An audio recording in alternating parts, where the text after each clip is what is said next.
Hello बच्चों, हम लोग पढ़ रहे हैं अकाउंटिंग इक्वेशन। ठीक है ना। हम लोग क्या पढ़ रहे हैं? Accounting equation. एक छोटा सा क्वेश्चन है, निम्न सौदे से लेखांकन समीकरण बनाइए। ठीक ना, लेखांकन समीकरण बनाइए। ठीक ना। चलो, 6 लाख से व्यवसाय आरंभ किया, 4,50,000 रुपये बैंक में जमा किया। ठीक है। 30,000 रुपये शीघ्र भुगतान कर 2,30,000 रुपये का प्लांट एवं मशीनरी खरीदा। अगला 40,000 रुपये नगद व 45,000 रुपये का उधार माल खरीदा। प्लांट एंड मशीनरी के पूर्ति कार्य यानी कि जो दिया है उसको 2 लाख रुपये का चेक जारी किया। नगद विक्रय 70,000 का किया जिसका मूल्य 50,000 था। स्वामी ने व्यक्तिगत प्रयोग के लिए 35,000 रुपये की राशि निकाली यानी कि ड्राइंग किया। चेक द्वारा 2,500 रुपये बीमे की किस्त का भुगतान किया। 5,500 रुपये वेतन का बकाया दिया और 30,000 रुपये का फर्नीचर का। ये हमारा क्वेश्चन है। ठीक है ना। ये कह रहा है इसे अकाउंटिंग इक्वेशन तैयार कर दीजिए। इससे क्या कर दीजिए? Accounting equation. तो हमारा अकाउंटिंग इक्वेशन डिपेंड करता है asset is equal to capital plus liability, इसी पे डिपेंड करता है। यानी कि एसेट और लाइबिलिटीज बराबर होती हैं। ठीक ना। तो पहला है 6 लाख रुपए से व्यवसाय आरंभ किया, तो ये 2 जगह इफेक्ट करेगा, कैश भी बढ़ेगा और कैपिटल भी बढ़ेगा। हमारा कैश भी बढ़ेगा, कैपिटल। तो 6 लाख से कैश बढ़ा, 6 लाख से कैपिटल बढ़ा। दूसरा 4,50,000 रुपये बैंक में जमा कराए, कहीं और से थोड़ी, इसी 6 लाख रुपये में से 4,50,000 हम लेंगे और डिपॉजिट इनटू द बैंक। ठीक ना। Withdraw in cash and deposit into the bank, यहाँ से निकालेंगे और डिपॉजिट कर देंगे बैंक में। ठीक ना। यानी कि ये ट्रांजैक्शन केवल एसेट साइड में ही 2 जगह इफेक्ट किया। ठीक ना। तो फिर इसको माइनस करके एक नया इक्वेशन समीकरण बनाएंगे, नया समीकरण। 6 लाख में से 4,50,000 घटाएंगे तो 1.5 लाख बचेगा। 4,50,000 यहाँ उतर आएगा, दोनों मिलके 6 लाख और ये 6 लाख दोनों बराबर हुआ। हमारा इस समीकरण को सेटिस्फाई किया।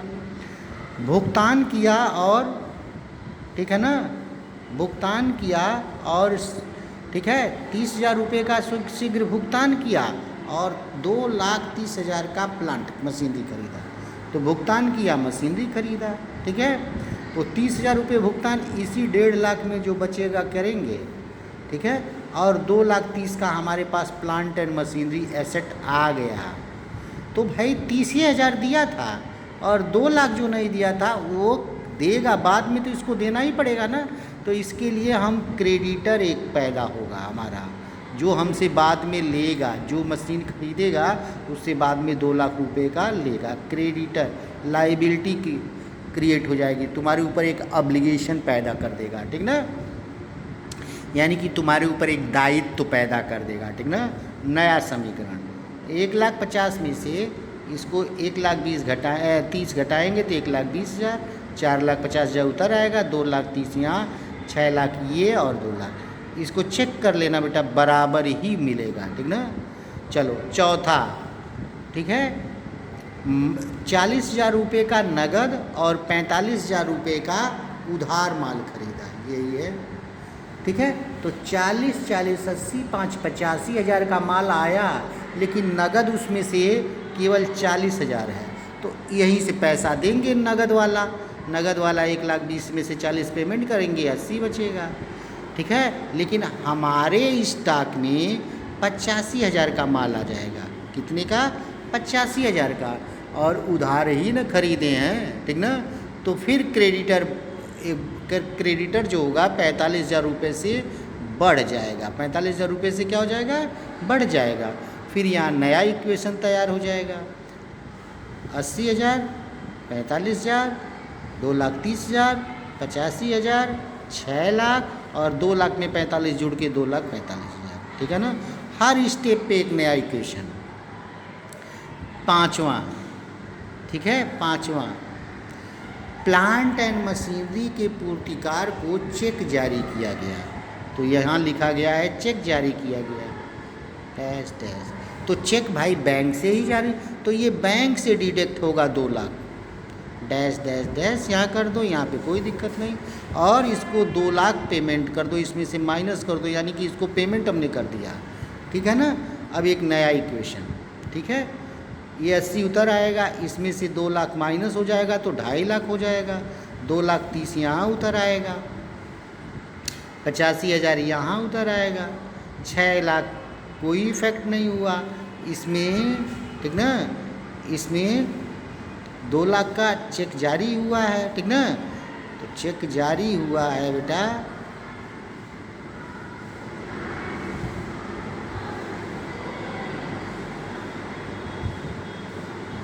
तो ये 2 लाख 2 लाख का चेक जारी हुआ, देखना बेटा।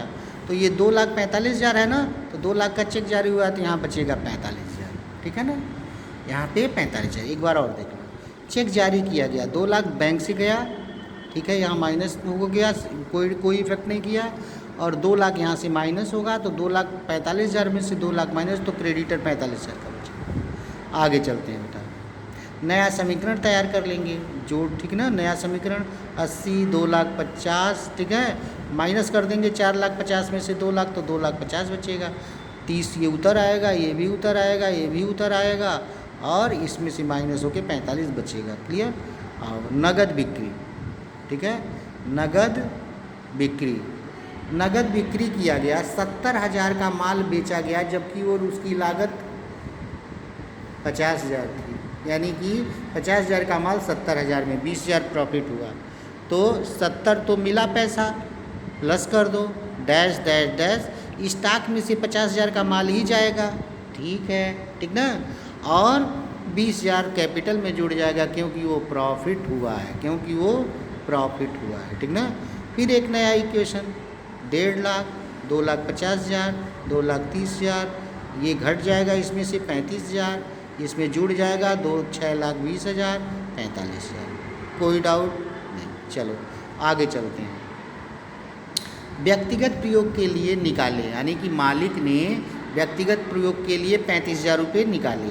तो सबसे पहले कैश से निकलेगा, कैश 35,000 से कम हो जाएगा, डैश डैश डैश डैश, पर कैपिटल भी 35 कम हो जाएगा, नया इक्वेशन तैयार होगा, ठीक है। नया 1,50,000 में से 35 कम हो जाएगा तो 1,15,000, इसमें कोई इफेक्ट नहीं किया, ये उतर आएगा, इसमें कोई इफेक्ट नहीं किया, ये भी उतर आएगा, इसमें कोई इफेक्ट नहीं किया, ये भी उतर आएगा, इसमें इफेक्ट किया है, ठीक ना। तो 6,20,000 में से 35,000 माइनस हो जाएगा तो 5,85,000, ठीक है, और ये 45 उतर आएगा। और ठीक है, 8वां ट्रांजेक्शन, ठीक ना। चेक द्वारा बीमे का भुगतान किया गया, चेक द्वारा बीमे का 2,500 रुपये का भुगतान किया गया, चेक, ठीक है ना। तो चेक बैंक से 2,500 रुपये निकल गया, डैश डैश डैश 2,500, तो ये 2 जगह इफेक्ट करेगा, यहाँ बैंक को और कैपिटल को, तो 2,500 रुपये दोनों जगह से माइनस, बाकी कहीं ये इफेक्ट नहीं करेगा। तो 1,15,000 उतर आएगा, 2,50,000 में से 2,500 कम हो जाएगा, तो 2,47,000 हो जाएगा, 30,000 ये उतर आएगा, 35,000 ये भी उतर आएगा, 5,85,000 में से 2,500 कम हो जाएगा तो 5,82,500, ये 45 डैश, ठीक है। चेक वेतन दिया, ठीक ना, वेतन दिया, ठीक ना। 8वां हो गया ना, चेक द्वारा बीमे का इतने रुपए, ठीक ना, वेतन का बकाया है, दिया नहीं, वेतन का बकाया है, वेतन का बकाया, ये बेटा आउटस्टैंडिंग हुआ, क्या हुआ, वेतन का बकाया। तो ना यहाँ से दिया, भाई बाकी है, अभी तो दिया नहीं है, तो इसलिए कैश नहीं कम होगा, बैंक भी नहीं कम होगा, ये भी नहीं कम होगा, ये भी, ये बकाया है तो पहले कैपिटल को इफेक्ट करेगा 5,500 से, ठीक है ना। और एक आउटस्टैंडिंग तैयार हो जाएगा 5,500 से, OS हम ऊपर लिख दिए हैं, OS आउटस्टैंडिंग, ठीक है ना। चलते हैं 10वां है बेटा, फर्नीचर खरीदा 30,000 का नगद वो भी, तो कैश से 30,000 कम हो जाएगा, 1,15,000 से 30 कम होगा 85,000। ठीक है, बैंक का में कोई इफेक्ट नहीं, 2,47,500, 2,30,000 इसमें लैंड एंड बिल्डिंग में कोई दिक्कत नहीं, मशीनरी पर स्टॉक में कोई नहीं, फर्नीचर बढ़ जाएगा ये, ठीक ना। ठीक है, अब ये कैपिटल जैसे के तैसा उतर आएगा, 45 वही उतर आएगा और 5,500। ठीक है, एक काम करते हैं, यहीं ऐड कर लेते हैं कि दोनों बराबर हैं कि नहीं, ठीक ना। 2,30,000, 35,000, ठीक है, और 30,000, इसको जोड़ जरूर लो बेटा। 0 0 5 5 5 10 17 को 7 हाथ में लगा 1, 8 1 9 10 13 14 15 16 3 19 20 2 22 को 2 हाथ में लगा 2 2 2 4। ठीक है, इनको देखिए 5,77,000 और 45,000 और 5,500। 0 0 0 5 5 17 को 7 हाथ में लगा 1, 11 12 को 2 हाथ में लगा 1, एकदम इक्वल। आशा है कि बेटा वीडियो समझ में आएगी, समझ में आएगी तो कमेंट जरूर करना। Thank you.